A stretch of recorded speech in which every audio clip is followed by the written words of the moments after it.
بسم اللہ الرحمن الرحیم۔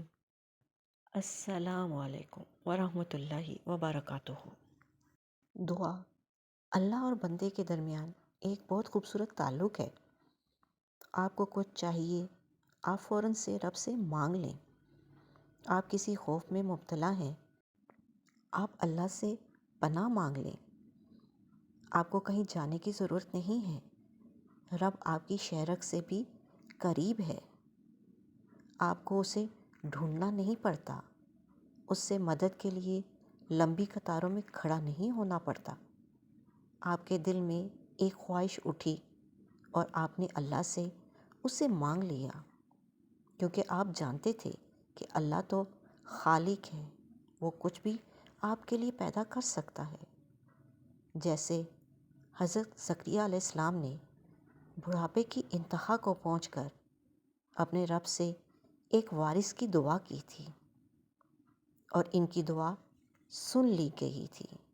پھر آپ کو کیوں لگتا ہے کہ آپ کی دعاؤں کو قبول کرنا رب کے لیے مشکل ہوگا؟ آپ کو تو یاد رکھنا ہے کہ سورۃ مریم میں آتا ہے،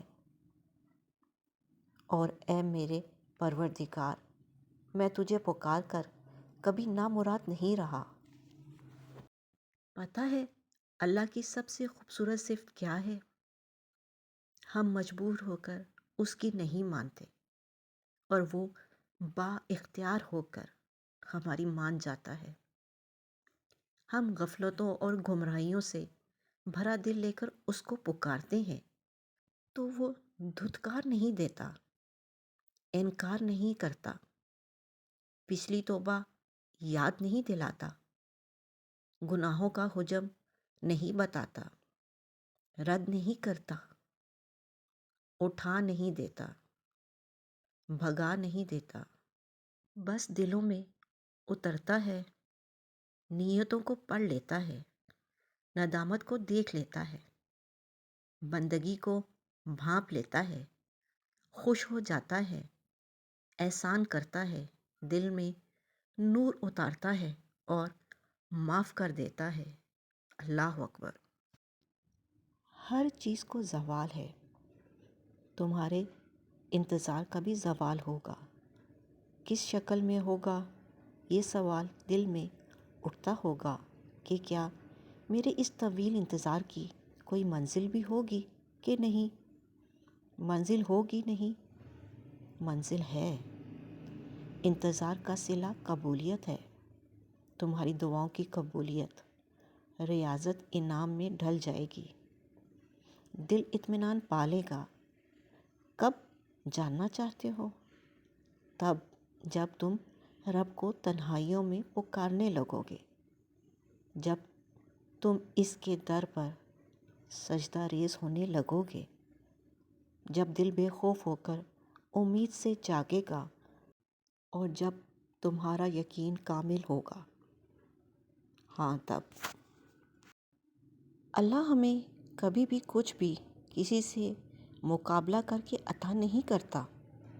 یہ ہماری عادت ہے کہ اللہ کو کہتے ہیں کہ آپ نے فلاں کو سب عطا کر دیا، مجھے تو کچھ عطا نہیں کیا۔ یا ایسے ہوتا ہے کہ کوئی چیز آپ شدت سے مانگ رہے ہوتے ہیں اور وہ آپ کو نہیں ملتی، لیکن کسی دوسرے کو وہ بن مانگے عطا کر دی جاتی ہے۔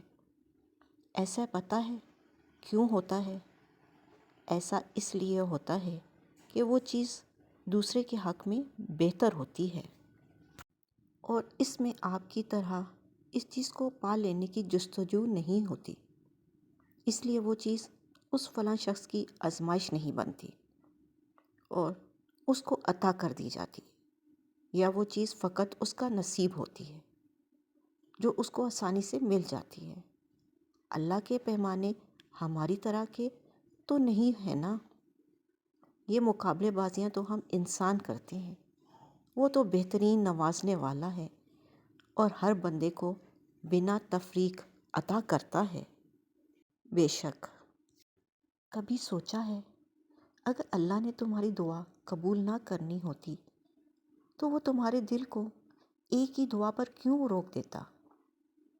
اگر قبول نہ ہونی ہوتی تو وہ تمہارا دل بھی تو بدل سکتا تھا نا، یا تمہیں دعا مانگنے سے روک سکتا تھا۔ لیکن جب دل بار بار ایک ہی دعا کے لیے تڑپے تو یہ اللہ کی حکمت اور رحمت کی نشانی ہے۔ یقین رکھو وہ تمہاری دعا کو سن رہا ہے اور وہ بہترین وقت پر قبول کرے گا انشاءاللہ۔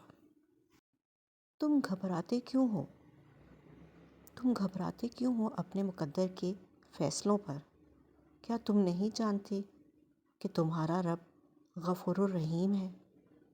وہ جو رات کو دن اور دن کو رات میں بدلنے پر قادر ہے، کیا وہ تمہارے آنسو اور تڑپ دیکھ کر تمہاری تقدیر کے فیصلے نہیں بدل سکتا؟ وہ تم سے کبھی غافل نہیں ہوتا، نہ ہی تمہاری دعاؤں کو رد کرتا ہے۔ وہ تو بس تمہیں آزماتا ہے کہ اس کا بندہ اس کی محبت میں صبر اور بھروسے کی کس حد تک جا سکتا ہے۔ اور جب تمہارا رب راضی ہو جاتا ہے تو وہ اپنے کن سے سب بدل دیتا ہے اور تمہاری تقدیر میں وہ سب شامل کر دیتا ہے جو تمہاری خواہش اور دعا تھی۔ بس اس کی رحمت پر یقین رکھو، کیونکہ وہ تم سے 70 ماؤں سے بھی زیادہ محبت کرتا ہے۔ جب تمہیں سمجھ نہیں آ رہی ہو کہ زندگی تمہیں کس رخ لے جا رہی ہے، جب تم خالی ہاتھ خالی ذہن لیے پھر رہے ہو، تو اپنے رب سے اس دعا کو مانگو: اے رب، میں ہر اس بھلائی کا جو تو میری طرف اتارے محتاج ہوں۔ تنہا حضرت موسیٰ علیہ السلام نے بھی خالی ہاتھ لے کر اپنے رب سے یہ دعا کی تھی، اور رب نے پھر انہیں بھر بھر کر نوازا تھا۔ تم بھی تو رب کی خیر کے محتاج ہو، تم بھی تو فقیر ہو اللہ کے در کے۔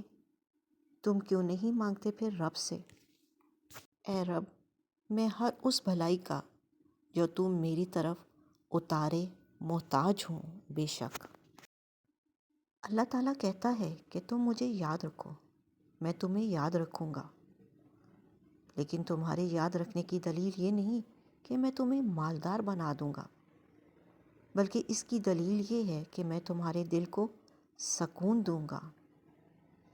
جب دنیا کی دھوپ تمہیں جلانے لگے گی، میری یاد تمہیں چھاؤں دے گی۔ جب تمہارے آنسو بہیں گے، میری رحمت تمہیں سنبھال لے گی۔